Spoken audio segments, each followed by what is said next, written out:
आशा करता हूँ आप सब लोग अच्छे होंगे। इस वीडियो में हम लोग देखने वाले हैं data structure using stack. So let us first see what is the definition of stack. Stack is a linear data structure in which addition or deletion of elements take place at the same end। Stack एक linear data structure है जिसमें अगर आपको data add करना हो या फिर data delete करना हो तो आप सिर्फ एक ही एंड से डिलीट और ऐड कर सकते हो, राइट। अब Stag you can imagine as a box, right. अब इस बॉक्स में मैं एक आइटम ऐड कर सकता हूँ और रिमूव भी कर सकता हूँ, राइट। अब बॉक्स तो बाकी के सब साइड क्लोज होंगे और एक ही साइड ओपन होगा उस बॉक्स का, राइट। तो वो जो ओपन एंड होगा बॉक्स का, उसी एंड से मैं उसके अंदर आइटम्स ऐड कर सकता हूँ और आइटम्स को रिमूव कर सकता हूँ, राइट। इमेजिन करिए कि ये एक बॉक्स है, इसमें अगर मैंने एक आइटम स्टोर कर लिया, दूसरा आइटम स्टोर कर लिया, राइट। ये दोनों आइटम मैंने एक ही एंड से इंसर्ट किए, राइट। और जब मैं रिमूव करूँगा ये आइटम तो उसी एंड से मैं उसको रिमूव करूँगा, राइट। तो स्टैक भी उसी तरह से है, right. Stack is same as like a box in which there is only one end to store your items, right, and also to remove your items, right. अब इसका फ़ायदा क्या है, राइट। इसका फ़ायदा क्या है, इसका बेनिफिट क्या है। इसका बेनिफिट ये है कि stack can be used in solving some mathematical equations, right। mathematical equations you can solve, right, like for example a plus b or 3 plus 2 or 3 plus 2 into 5, right। these types of equations can be solved using this concept of stack, right। also in the function call, right, when you call a function, at that time some information need to be stored somewhere, and that somewhere is nothing but a stack, okay। so these are the some of the benefits of stack, so that's why we need to learn stack। so once again I repeat what is a stack। जर तुम्हाला असा प्रश्न विचारला की Stag म्हणजे काय, तर काय म्हणायचं, stack is a linear data structure in which addition or deletion of element take place at the same end, ठीक आहे।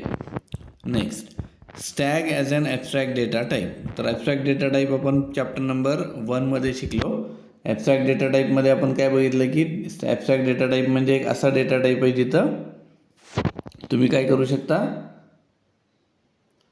ऑन पेपर एक मॉडल, मॅथमॅटिकल मॉडल आपण तयार करू शकतो, है ना। लास्ट आपले 2-3 व्हिडिओ यूट्यूबवरती ऑलरेडी अपलोडेड आहेत, ते एकदा बघा, त्याच्यामध्ये ॲबस्ट्रॅक्ट डेटा टाईपचा तुम्हाला कन्सेप्ट क्लिअर होईल। तर ॲबस्ट्रॅक्ट डेटा टाईपच्या स्वरूपात आपण स्टॅगला डिफाईन करू शकतो का, तर करू शकतो। ॲबस्ट्रॅक्ट डेटा टाईपमध्ये आपण काय सांगतो की त्याच्यामध्ये जो डेटा स्टोअर होणार आहे तो कुठला डेटा टाईपचा असणार आणि त्याची रेंज काय असणार आणि त्याच्यावरती कुठले कुठले ऑपरेशन्स होऊ शकतात, राईट।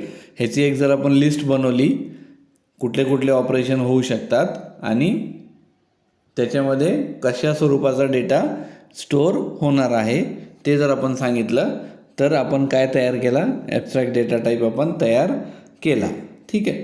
तर बघूया, stack as an abstract data type can be defined as stack of element of particular data type. आता काय सांगितलेलं आहे, पर्टिक्युलर डेटा टाईप। पर्टिक्युलर म्हणजे कुठलाही कॅरेक्टर असू शकतं, पण कॅरेक्टर ठरवलं तर त्या स्टॅगमध्ये फक्त कॅरेक्टरच स्टोअर होणार। पर्टिक्युलर डेटा टाईप म्हणजे इंटीजर असू शकतं, इंटीजर म्हणलं तर त्याच्यामध्ये इंटीजरसुद्धा स्टोअर होऊ शकतात, पण फक्त इंटीजरच स्टोअर होणार। फ्लोट म्हणलं तर फक्त फ्लोटच स्टोअर होणार, राईट। तर काही स्टोअर होऊ शकतं स्टॅगमध्ये। Stack is a stack of element of particular data type is finite sequence of elements. Finite sequence of element म्हणजे अनलिमिटेड डेटा स्टोअर होऊ शकत नाही, डेटा किती स्टोअर करायचा त्याचं एक लिमिट आहे, त्याला म्हणायचं finite sequence of elements, right, ठीक आहे। Together with the following operations. तर फॉलोइंग ऑपरेशन्स कुठले कुठले आहेत, तर पहिलं ऑपरेशन आहे इनिशियलाइज, आहे का नाही, initialize the stack to be empty. तुम्ही जर स्टॅग इनिशियलाइज केलं तर तो इनिशियली काय असणार आहे, एम्प्टी असणार आहे, त्याच्यात काहीच नसणार आहे, ठीक आहे. Second is empty. एम्प्टी म्हणजे काय? एम्प्टी ऑपरेशन जर तुम्ही परफॉर्म केलं तर तुम्हाला माहीत होईल की स्टॅग हा तुमचा एम्प्टी आहे का नाही. ठीक आहे. फुल ऑपरेशन जर तुम्ही परफॉर्म केलं तर तुम्हाला माहीत होईल की तुमचा स्टॅग हा फुल झालेला आहे का नाही. ठीक आहे. तर तुमचं स्टॅग एम्प्टी आहे का नाही किंवा तुमचं स्टॅग हा फुल झाला आहे का नाही हे आपल्याला माहीत होणं गरजेचं आहे. कारण का? परत इमॅजिन करा, तुमच्याकडे एक बॉक्स आहे, त्याच्यामध्ये तुम्ही आयटम्स स्टोअर करतायत. ठीक आहे. तर तुम्ही जर आयटम स्टोअर करत असाल आणि तो बॉक्स पूर्ण फुल झाला असेल तर बॉक्स ऑलरेडी फुल आहे, भरलेलं आहे पूर्ण बॉक्स, आणि त्याच्यामध्ये तुम्ही एक एक आयटम स्टोअर करताय. तर पॉसिबल आहे का ते? पॉसिबल आहे का त्यात अजून 1-2 आयटम ॲड करणं? नाही आहे, है ना. बसूच शकत नाही त्यात आयटम्स, है ना. म्हणून आयटम ॲड करायच्या अगोदर तुम्हाला चेक करावं लागतं की स्टॅग हा तुमचा फुल झालेला आहे का नाही. ठीक आहे. नेक्स्ट तुम्हाला माहीत करून घ्यावं लागतं की तुमचं स्टॅग एम्प्टी आहे का नाही. राईट. आता परत इमॅजिन करा, तुमच्याकडे एक बॉक्स आहे आणि त्याच्यामध्ये तुम्ही ऑलरेडी आयटम्स ॲड केलेले आहेत. तर त्या बॉक्समधून जर तुम्ही एक आयटम बाहेर काढत असाल तर तो आयटम जर तुम्ही बाहेर काढले, राईट, सगळेच आयटम बाहेर काढले त्या बॉक्समधले, तर काय होईल?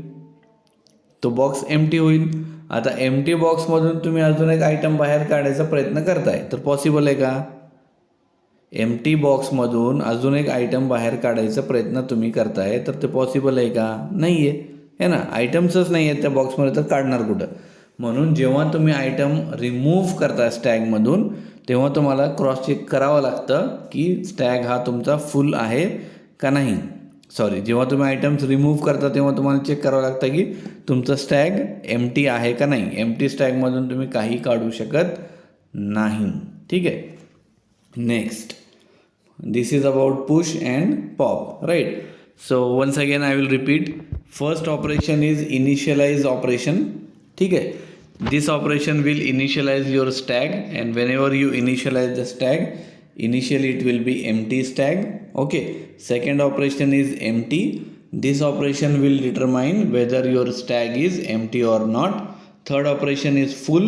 This operation will determine whether your stack is full or not. Now the question arises, why we require to check whether my stack is empty or not. Now consider the example of a box. Now in your box, suppose you are removing some items, right? But before removing some items from your box, you will check whether the box is empty or not. Why you will check? Because if the stack is empty, if the box is empty, then you cannot remove any item from the box, right? So you require an operation to check whether your stack is empty or not. Okay, understand? Next operation is full. Full operation is used to determine whether your stack is full or not. Why you require to find whether your stack is full or not?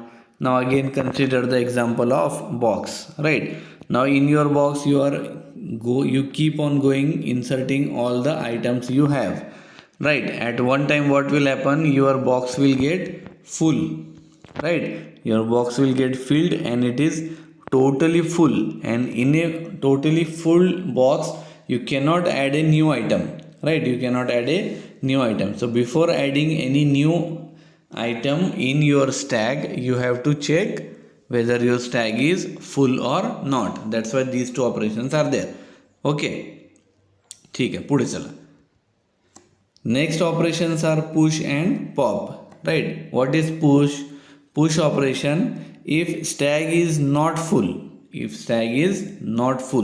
then add or insert a new item.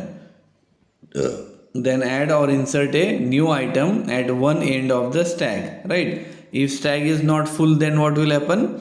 Then you will add or insert a new element at one end of the stack, and that one end is called as top of the stack. ठीक आहे.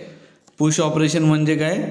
जर तुमचा stack फुल नसेल तर तुम्ही काय करणार? त्याच्यामध्ये ॲड करणार किंवा इन्सर्ट करणार. काय ॲड आणि इन्सर्ट करणार? एक न्यू एलिमेंट, राईट? कुठून ॲड करणार? एक पर्टिक्युलर एंडमधून, आणि त्या एंडला आपण काय नाव दिलेलं आहे? त्या एंडला आपण नाव दिलेलं आहे टॉप, राईट, त्या एंडला आपण नाव दिलेलं आहे टॉप. राईट, तर पर्टिक्युलर हा ऑपरेशन ज्याच्यामध्ये आपण एखादा आयटम स्टॅगमध्ये ॲड करतो टॉपमधून, त्याला म्हणायचं पुश ऑपरेशन. ठीक आहे, हे झालं मराठीत. Next is pop operation. Next is pop operation.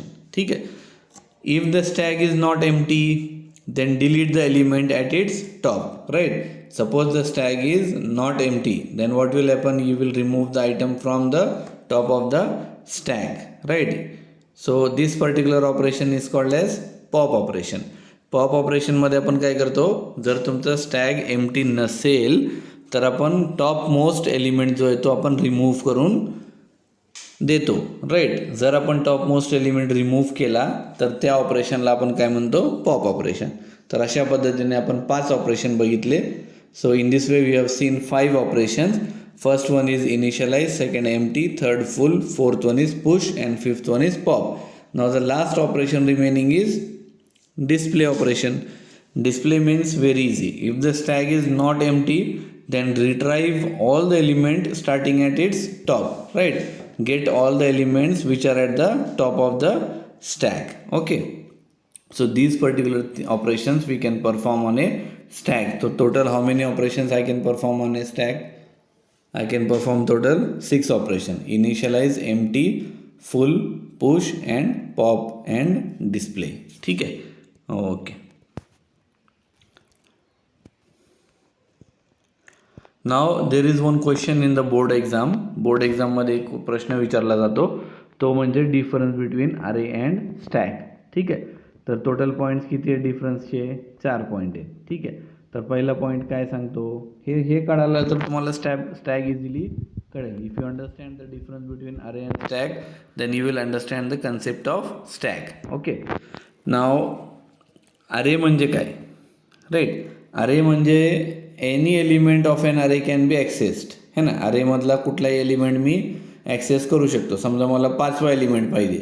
Right, तर मी काय लिहिणार, A5. है ना, प्रिंट एफ %d A5 म्हणजे त्या अरेमधला 5वा एलिमेंट इथं डिस्प्ले होणार.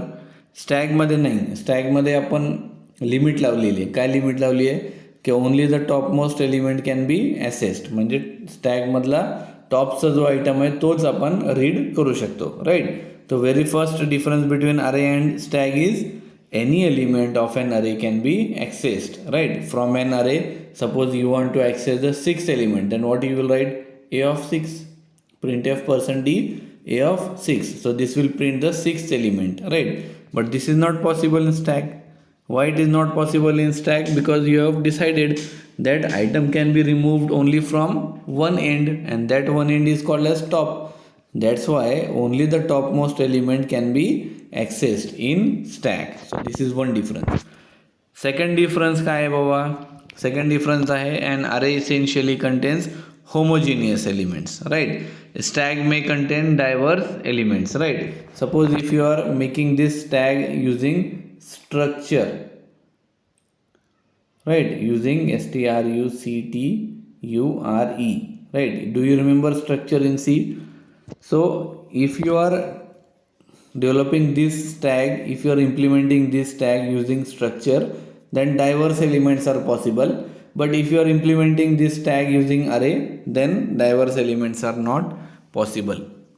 Okay, but technically you can say that stack may contain diverse elements, whereas technically we can't say that array contains diverse elements. Array, technically we always say that array contains only homogeneous elements. Okay, now third point.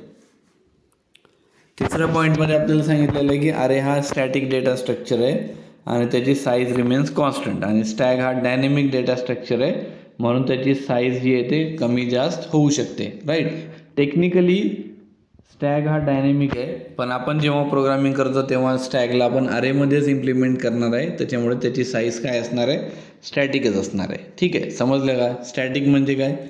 Static means what?